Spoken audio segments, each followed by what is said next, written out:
Union Territory of Jammu and Kashmir and for matters connected therewith or incidental thereto.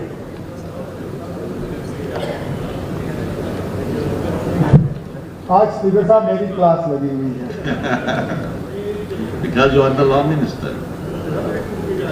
यही मुसीबत है ना when government is the same size, number of portfolios is reduced. Honorable member साहब की तरफ से जो प्राइवेट मेंबर बिल लाया गया है for a mechanism for monitoring and protection of human rights, मैं सिर्फ उन्हें ये याद दिलाना चाहूँगा कि 2019 से बाद 2019 से पहले हमारा अपना ह्यूमन राइट्स कमीशन था। उस कमीशन का चेयरमैन था, मेंबर थे, वो ह्यूमन राइट्स प्रोटेक्शन और मॉनिटरिंग के लिए जो है अपना पूरा काम यहाँ पे करते थे। 2019 के बाद जब हमारी स्टेटस बदल गई तो कई सारे हमारे कानून जो है वो स्टैट्यूट बुक से हटा दिए गए। उनमें ये भी एक कानून जो है वो रहा नहीं और एज ए यूनियन टेरिटरी हमें गवर्नमेंट ऑफ इंडिया के नेशनल ह्यूमन राइट्स कमीशन के दायरे के अंदर लाया गया। तो ऐसा नहीं है कि आज जम्मू कश्मीर में ह्यूमन राइट्स प्रोटेक्शन को लेके कोई मैकेनिज्म है नहीं, मैकेनिज्म बाज़ाब्ता है, but as a union territory we are covered under the National Human Rights Commission. The National Human Rights Commission covers the Union Territory of Delhi, Union Territory of Ladakh and Union Territory of Jammu and Kashmir. इंशाल्लाह जब हमें दोबारा रियासत का दर्जा वापस मिलेगा तो हम जरूर जम्मू कश्मीर को अपना वो पुराना स्टेट ह्यूमन राइट्स कमीशन जो है वो कायम करके दे देंगे, लेकिन फिलहाल as a union territory we are covered under the jurisdiction of the National Human Rights Commission.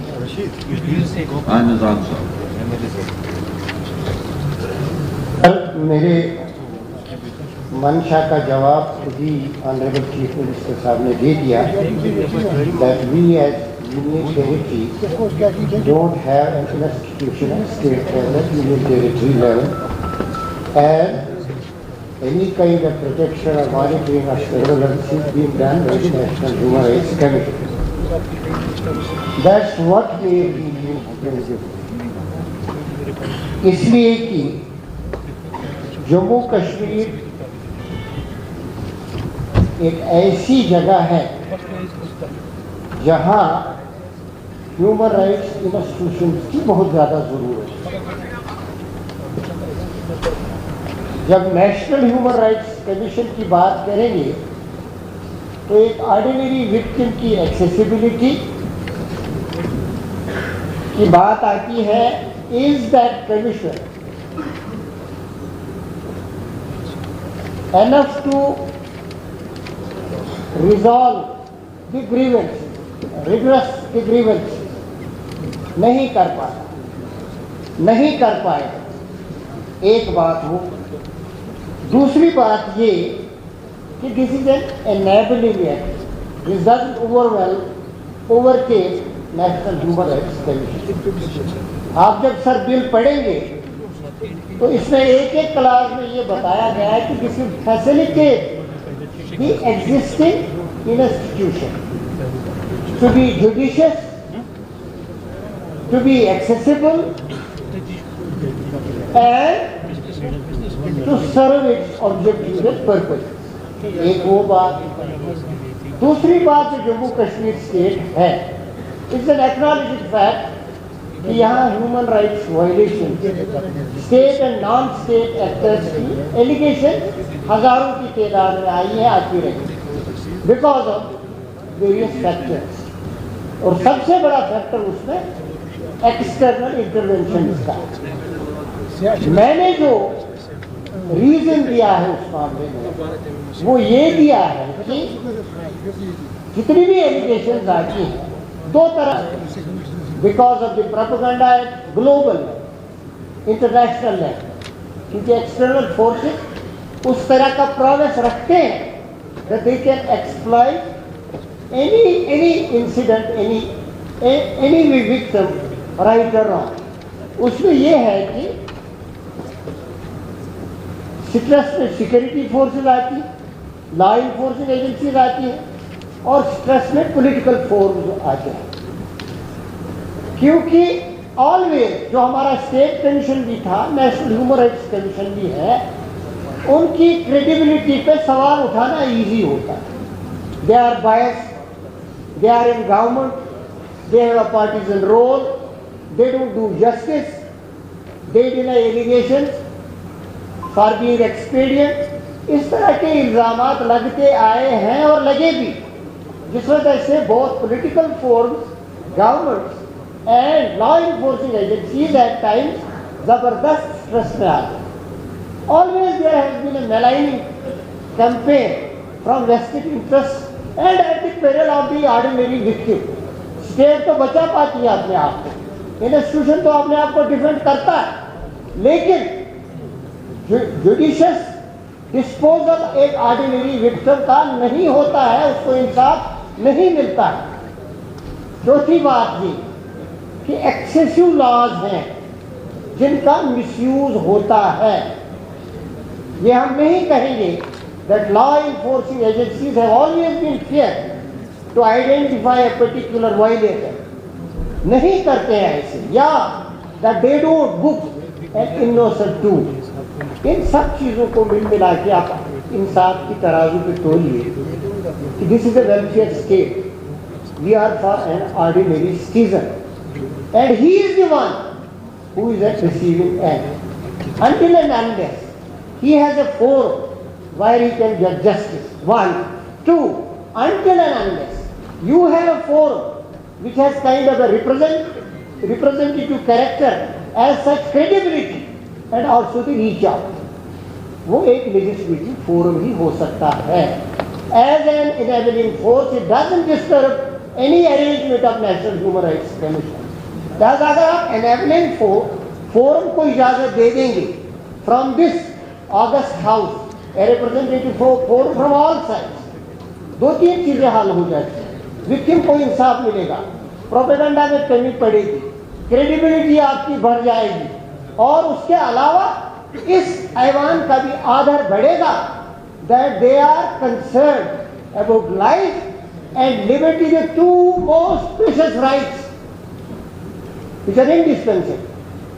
उन हुकूक को बचाने के लिए मैं ऑनरेबल चीफ मिनिस्टर से गुजारिश करूं, taking into account the entire background of what has been happening in our state and taking into account the use of execution of excessive laws and taking into account the interventions of external forces, this becomes absolutely imperative to have such a forum without any delay. अगर हम ऐसा कर पाते हैं, we will be raising our own stock and doing justice to our own citizens। मैं गुजारिश करूंगा इस बिल को लीव देकर यहाँ ऐवान में पास कराइए, so that you will have an institution which you have already lost। It's not a substitute that there was an independent institution, this is an enabling institution।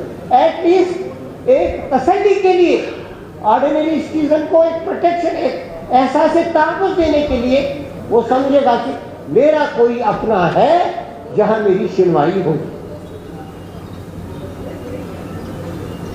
जनाब स्पीकर साहब,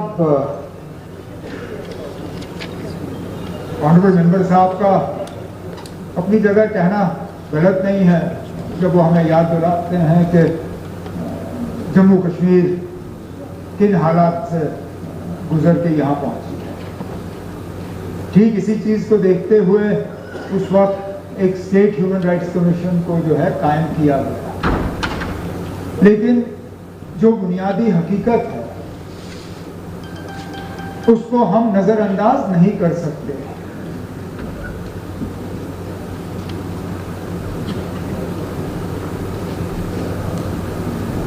कानून हमें इस बात की इजाजत नहीं देती कि हम इस तरह का ऑर्गेनाइजेशन जो है जम्मू कश्मीर में कायम करें। और मैं सिर्फ पढ़ के ऑनरेबल मेंबर साहब को इतना ही सुनाऊं। Section 35 of the Jammu and Kashmir reorganisation act 2019, तो हमारे ऊपर पाबंदी 2019 के बाद की, अगर 2019 से पहले के हालात होते तो मैं फटाफट आपकी बात को तस्लीम करता, लेकिन ये हालात 2019 के बाद बने। Section 35 of the Jammu and Kashmir Reorganization Act 2019 provides that if any law made by the Legislative Assembly, either in the state list or in the concurrent list, is repugnant to any law of Parliament, the law made by the Legislative Assembly of the Union Territory shall, to the extent of the repugnancy, be void, unless such law made by the Legislative Assembly has been reserved for the consideration of the President and has received his or her assent. तो सीधी सी बात है ना, जिस bill को president के ascent के बगैर यहाँ लाने की कोशिश की जा रही है, जिसका सीधा सीधा नेशनल ह्यूमन राइट्स कमीशन से लेना देना है, जिस नेशनल ह्यूमन राइट्स कमीशन को पहले ही जम्मू कश्मीर की यूनियन टेरिटरी पे अब लागू किया गया है, उसके लिए अब इस असेंबली से फिलहाल इस तरह की लेजिस्लेचर आप ला नहीं सकते हो। हालात बदल जाएंगे तो जैसे मैंने बाकी ऑनरेबल मेंबरों से कहा है, हमारे हालात बदल जाएंगे तो आपको निजामुद्दीन भट्ट साहब इस तरह की लेजिस्लेशन लाने की जरूरत नहीं होगी। मैं दावे से कह सकता हूं कि जो भी हुकूमत उस वक्त यहाँ पे होगी वो फटाफट उन तमाम इदारों को वापस लाने का काम करेंगे जो इदारे यहाँ हैं, जो 2019 के बाद रहे नहीं। और उनमें सबसे पहले हमारी J&K state human Rights commission होगी, लेकिन फिलहाल कानून हमें इस बात की इजाजत नहीं देती कि हम इसको पास करें, इसलिए मेरी इनसे गुजारिश होगी कि वो इसको विड्रॉ कर दें। ऑनरेबल सीएम साहब का जबरदस्त एहतराम है इस लिहाज से कि he is functioning in a very restrictive atmosphere, लेकिन स्पेस होती है। 35 रीऑर्गेनाइजेशन एक्ट का जो उन्होंने यहाँ विरोध दे दिया, उसके लास्ट पैरा में इसमें not become a law by itself, but this could be proposed to President that space is provided. Having said that, जो इन्होंने अपनी मुश्किलात का जिक्र किया, हम सबों को उसका एहसास करना पड़ेगा। Let it go to history that we were the representatives of a welfare state, of a country which is globally known as a vast and effective democracy. A time came where there are reversals to the peril of institutions and their leaders. With that regret, let the history take it down as our helplessness, that we are the people, we are the representatives. This is the house which has not been able to make a simple law guaranteeing protection of life, liberty, sentiment, or guaranteeing a small amount of justice. इस एहसास के साथ और मजलूमियत का एहसास करते हुए मैं ये बिल वापस लेता हूँ। चलिए, अच्छा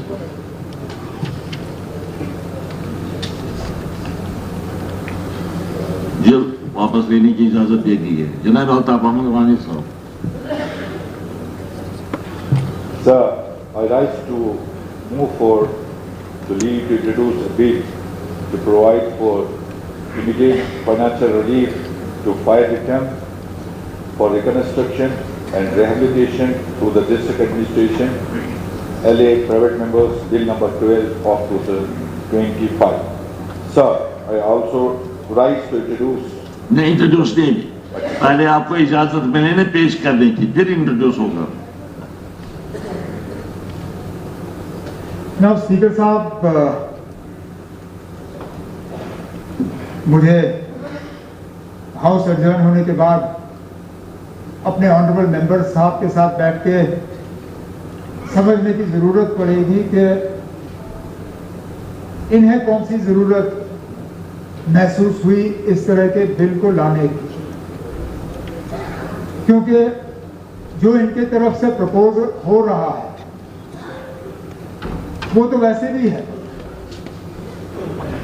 फायर विक्टिम्स को गवर्नमेंट के तरफ से रिलीफ जो है दी जाती है, चाहे एनडीआरएफ के तहत, एसडीआरएफ के तहत, चीफ मिनिस्टर रिलीफ फंड के तहत, रेड क्रॉस के तहत, और जहां भयानक हादसा होता है तो हम गाइडलाइंस को रिलैक्स करते हैं। जैसे इस हुकूमत में भी 2-3 मरतबा कुछ इलाकों में आग लगी, हमने जो गाइडलाइंस थे उनको रिलैक्स करते जो रिलीफ की तादाद है उसको बढ़ा दिया। तो इस चीज़ को देखते हुए कि फायर विक्टिम्स के रिलीफ के लिए पहले ही प्रोविज़न है, मुख्तलिफ किस्म की प्रोविज़न है, NDRF, SDRF, chief ministers relief fund और रेड क्रॉस। हमें नहीं लगता है हुकूमत की तरफ से इस तरह की बिल की कोई ज़रूरत है।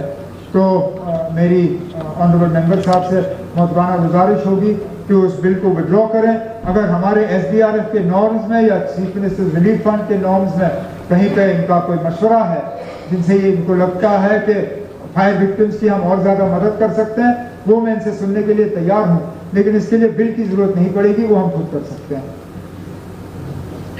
वापस